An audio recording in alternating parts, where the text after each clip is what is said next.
I'm Ryan O'Doud, and you're listening to Ryan's Audiobooks on the Issues Magazine YouTube channel. Today we continue with section 9.2 of The Incarnation of Ahriman by Rudolph Steiner. 1. Dornach, 21 November 1919. Excerpt. Before going any further, I want to lay another foundation for what is to follow by including some further ideas. Certainly, if we are to study influences of a spiritual order, we cannot leave out the Luciferic and Ahrimanic beings who are also involved in the cosmic process. Let us for the moment focus on the outermost aspects of these Luciferic and Ahrimanic beings, who also dwell in the spheres that human beings occupy. We may say that we picture the outward characteristics of Luciferic beings properly, when we imagine that they possess such forces as we human beings manifest when we become visionaries, when we abandon ourselves one-sidedly to fantasy, let ourselves be carried away, and, speaking metaphorically, lose our heads. In other words, whenever we tend to go out beyond our heads, we are dealing with forces that, while they play a certain role in our organism, actually belong cosmically to the beings we term Luciferic. If we imagine beings who are wholly formed of that tendency in us that strives to go out beyond our heads, we are picturing the Luciferic beings who are related to our human world in certain ways.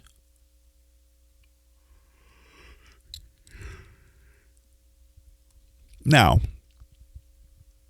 in contrast, think of everything that presses us down upon the earth, that makes us dull and philistine, leading us to develop materialistic attitudes, penetrating us with a dry intellect, and so on. There you have a picture of Ahrimanic powers. All these aspects I have just described from a psychological perspective may also be expressed more physiologically. We may say that human beings always occupy a mediating position between what their blood wants and what their bones want. Our bones are constantly trying to solidify, densify, and ossify us, to stiffen and harden and make us Ahrimanic in a bodily sense. Our blood, on the other hand, seeks to drive us out beyond ourselves. In pathological cases, it becomes feverish, driving us organically and producing fantasies or even creating hallucinations. The bones can likewise extend their essential tendency to the whole organism. In this case, we become sclerotic, as almost everyone does to some extent in old age. In old age, indeed, the Ahrimanic tendency, the death element, spreads throughout the organs. It can be said, therefore, that everything that has to do with the blood tends towards the Luciferic, whereas all that has to do with the bones tends towards the Ahrimanic. As human beings, we are the point of balance between the blood and the bones, just as we must strive for psychological balance between visionary excesses and dry philistinism. We may characterize these two kinds of beings still further. For instance, we may contemplate Luciferic beings in terms of the kind of interest they take in cosmic existence. We find that the chief interest lies in making the world, particularly the human world, unfaithful to the spiritual beings whom we must regard as the true creators of humanity. Their one desire is to make the world disloyal to these divine beings. They are not interested in claiming the world for themselves. You will have gathered from previous remarks about Luciferic beings that that is not their chief aim. Their aim is rather to make human beings forsake their divine creator beings. They wish to free the world from the beings felt by humankind to be the real divinities. The Ahrimanic beings have a different interest. Their firm intention is to get the human kingdom and thereby the earth along with it into their sphere of power, to make human beings dependent on them, to control humanity. Whereas Luciferic beings strive and have always striven to alienate us from the beings whom we feel to be our gods, Ahrimanic beings seek to draw humanity and everything connected with it into their power. In other words, Luciferic beings striving for universal freedom and Ahrimanic beings striving for lasting dominion are constantly waging war in this cosmos we are part of. This battle involves us and affects everything. And I ask you to keep it in mind as the second important theme in our further deliberations. The world we live in is permeated by Luciferic and Ahrimanic beings.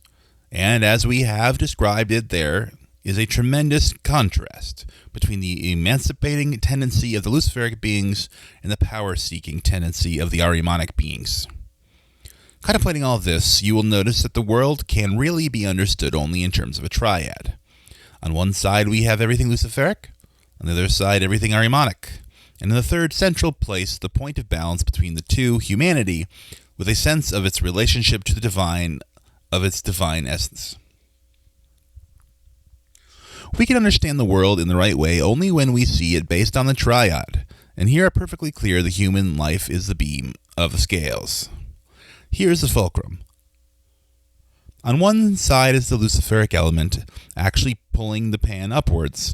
Opposite is the Ahrimanic element, pushing the pan downwards. Our human task, our human essence, is to keep the beam balanced. Initiates into such secrets have always emphasized, when speaking of human spiritual evolution, that the cosmic existence in which we find ourselves can be understood only in terms of the triad. They knew that it cannot be understood on the basis of any number other than the number 3. Expressed in our own terminology, we may say that in cosmic existence we have always a Luciferic element, one side of the scales, an Ahrimanic element, the other side of the scales, in a state of balance represented by the Christ impulse. Now, as you may well imagine, it lies in the deepest interests of the Luciferic and Ahrimanic powers to conceal this secret of the number 3. After all, only the proper penetration of this secret would allow humanity to bring about the state of balance between these Luciferic and Ahrimanic powers. This means that we must make beneficial use of the Luciferic tendency towards freedom on the one hand, and of the Ahrimanic tendency on the other.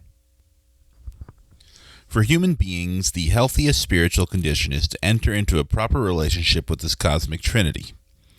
This cosmic structure based on the principle of 3. There is now and has been for some time a powerful tendency in cultural and spiritual life to confuse people about the significance of this cosmic triad.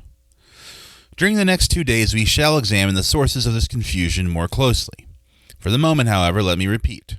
A strong tendency exists to confuse people on the subject of the number 3, which we may well call a sacred number. Certainly, we can see clearly that this threefold structure has been almost totally eclipsed in modern culture by a dualistic one. Just think for a moment that to understand Goethe's Faust correctly, as I have often mentioned, we need to realize that this confusion around the number 3 has crept into even this tremendous universal work. If Goethe in his day had thoroughly understood how things stand in this regard, he would never have represented the Mephistophelian power as Faust's only enemy and seducer. Rather, he would have shown Lucifer as complementing and opposing this Mephistophelian power, whom we recognize as identical with Ahriman. And so Lucifer and Ahriman would have appeared in Faust as two opposing elements. I've often discussed this here. Anyone who studies the figure of Mephistopheles can see plainly how Goethe's characterization of Mephisto completely confuses Luciferic and Ahrimanic elements. Goethe has in some way made the figure of Mephisto a mixture of two elements rather than a consistent single one, and the two are fantastically intermingled. My monograph on Goethe Getzart, explores these questions more fully. This confusion, which thus plays even into Goethe's Faust, is based on the illusory modern concept. It was different in earlier times and has arisen in the course of evolution. That puts dualism, or the principle of 2, in place of the triad, or principle of 3, when considering the structure of the world. That is, a good principle on one side and a bad principle on the other. Good as opposed to evil, God opposed to the devil. People in earlier times did not make this mistake. So you see, we have to be clear that a realistic view of the structure of the cosmos requires us to recognize the role that the number 3 plays in it. We must acknowledge the opposing roles of Luciferic and Ahrimanic powers, while recognizing that the role of divine beings consists in holding balance between the two. This needs to be contrasted with the illusion of the duality of God and the devil that has entered human spiritual evolution, the notion of divine spiritual powers above and diabolical powers below. It is as if human beings have been deprived of the possibility of balance because a healthy human understanding of the world consists in a proper grasp of the triad, and this has been, as it were, concealed from them. causing them to believe that the world's structure is somehow determined by duality. Some of the loftiest human striving has fallen victim to this delusion. To weigh this matter adequately, we must completely overcome all prejudice. We must enter an unbiased sphere of thinking. We must carefully distinguish between a thing and its name. We must be determined not to be deceived into believing that because we have given a certain name to a being, we have therefore experienced that being in the right way. If we wish to form conceptions of those beings whom we experience as true divinities, we must realize that we can rightly experience them as such only when we think of them as bringing about a balance between Luciferic and Ahrimanic principles. Our own divine being cannot be experienced rightly unless we acknowledge such a threefold structuring. Consider from this point of view poems like Milton's Paradise Lost or Klopstock's Messiah, which it inspired. In these works, no trace is to be found of any real understanding of the threefold structure of the universe. Instead, we find a battle between supposedly good and supposedly evil, heathen and hell. In other words, the deluded notion of duality has been introduced into human spiritual evolution. The illusory opposition between heaven and hell that had taken widespread root in popular consciousness was introduced into the two works of world literature. It makes no difference that Milton and Klopstock describe their heavenly beings as divine. They would be truly divine beings, as human beings ought to experience them, only if they were presented as members of a threefold cosmic existence. Only then would it be possible to say that a battle was raging between the principles of good and evil. But as it is, a duality is assumed. All good attributes are ascribed to one pole, and names are found and attached to the beings of this pole who are presented as divine, while the diabolical element antagonistic to the divine occupies the other pole. And what really happens then? Why, the divine is erased from people's consciousness and is replaced by a Luciferic element which is given the label of divinity.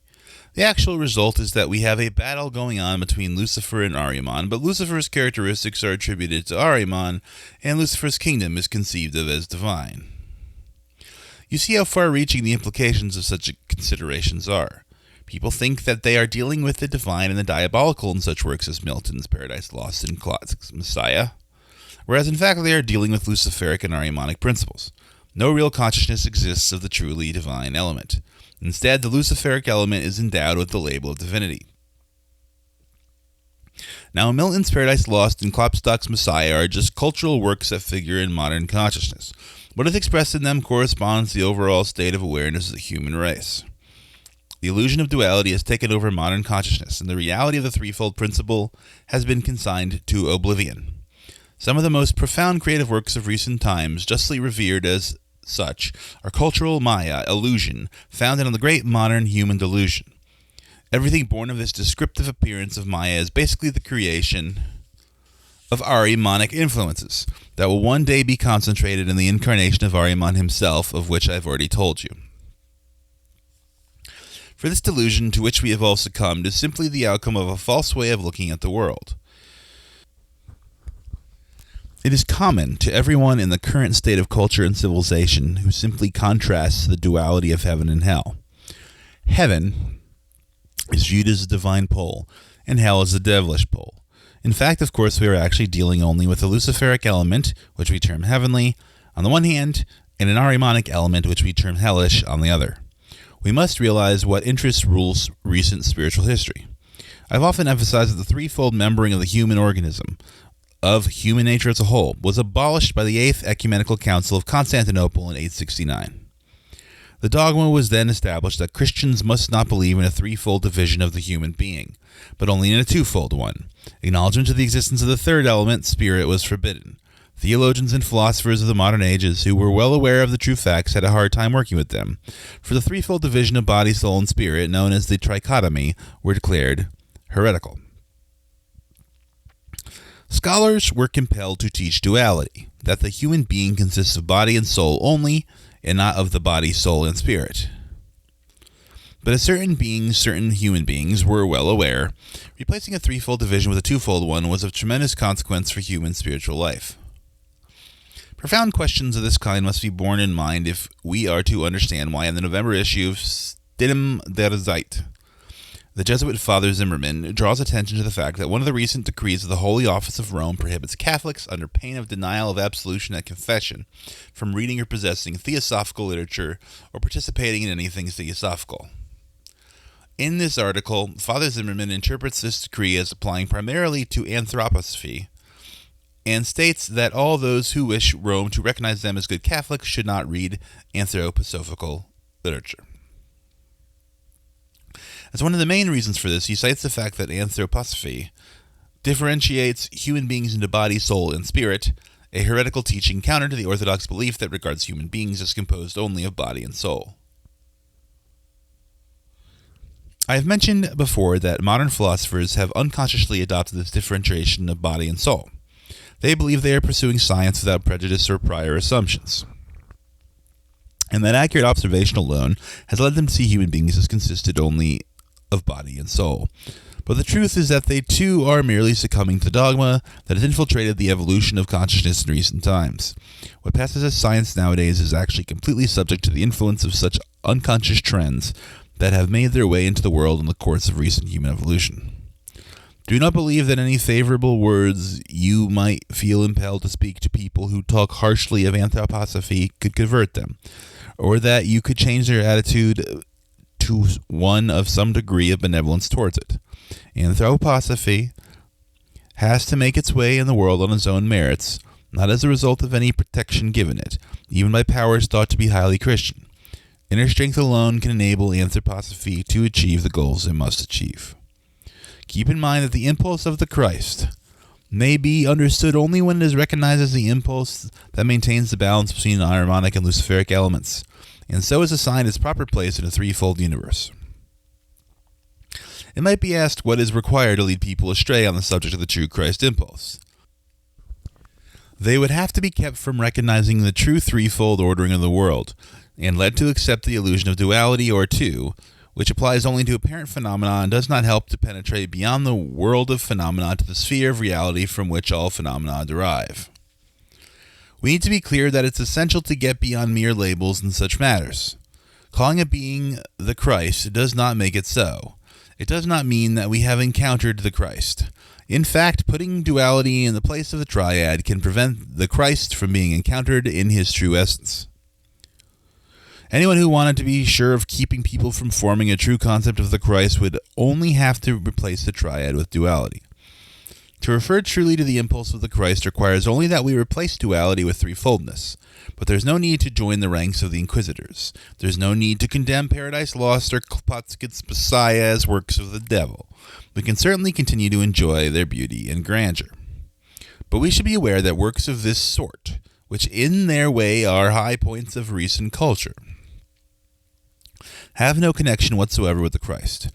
Instead, they are products of the illusion that anything beyond the confines of human evolution must be accounted either devilish or divine.